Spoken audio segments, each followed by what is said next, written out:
ನನ್ನ ಹೆಸರು ಅಭಿಷೇಕ್ ಬ್ರಹ್ಮಾನ್ ಬಡ್ಗೇರ್. ನಾನು ಸರ್ಕಾರಿ ಪ್ರೌಢಶಾಲೆ ಕುಸುಗಲ್ 9ನೇ ತರಗತಿಯಲ್ಲಿ ಓದುತ್ತಿದ್ದೇನೆ. ನನ್ನ ಹೆಸರು ಆದರ್ಶ್ ತಟ್ಟಿ. ನಾನು 8ನೇ ತರಗತಿಯಲ್ಲಿ ಓದುತ್ತಿದ್ದೇನೆ. ನಾವು ಮಾಡಿದ ಪ್ರಾಜೆಕ್ಟ್ ನೇಮ್ ಸಾಯಿಲ್ಸ್.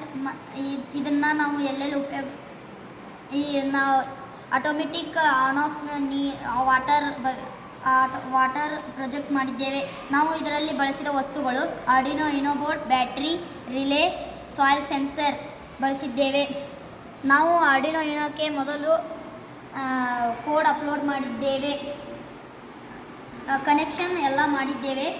ಈಗ ಈ ಸಾಯಿಲ್ ಸೆನ್ಸರ್ನ ನಾವು ಒಣ ಮಣ್ಣಲ್ಲಿ ಇಟ್ಟಾಗ ಈ ನೀರು ಆಟೋಮೆಟಿಕ್ ಚಾಲುವಾಗುತ್ತದೆ ಮತ್ತು ಇದನ್ನು ಹಸೆ ಮಣ್ಣಲ್ಲಿ ಇಟ್ಟಾಗ ಆಟೋಮೆಟಿಕ್ ಬಂದಾಗುತ್ತದೆ.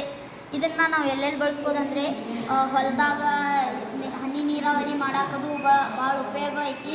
ನೀರು ವೇಸ್ಟ್ ಆಗಲಲ್ಲಿ ಎಲ್ಲೆಲ್ಲಿ ನೀರು ವೇಸ್ಟ್ ಆಗಬಾರ್ದು ಅಂತೇಳಿ ಬಳಸ್ಬೋದಂದ್ರೆ ಬಳಸೋಕೆ ಭಾಳ ಉಪಯೋಗನೂ ಐತಿ. ಇದನ್ನು ಹೊಲದಾಗ ಹೆಂಗೆ ಬಳಸ್ಬೋದಂದ್ರೆ ಈಗ ಮಳೆ ಬಂದಾಗ ನೀರು ವೇಸ್ಟ್ ಆಗಲ್ಲ ಅಂತೇಳಿ ಬಂದ್ ಮಾಡ್ಬೋದು ಮತ್ತು ಬಿಸಿಲು ಬಿದ್ದಾಗ ಆಟೋಮೆಟಿಕ್ ಚಲೋ ಆಗ್ಬೋದು. ಇದಕ್ಕಾಗಿ ಬೆಳೆ ಚೆನ್ನಾಗಿಯೂ ಬೆಳಿತೈತಿ ಮತ್ತು ಎಲ್ಲರೂ ಥ್ಯಾಂಕ್ ಯು.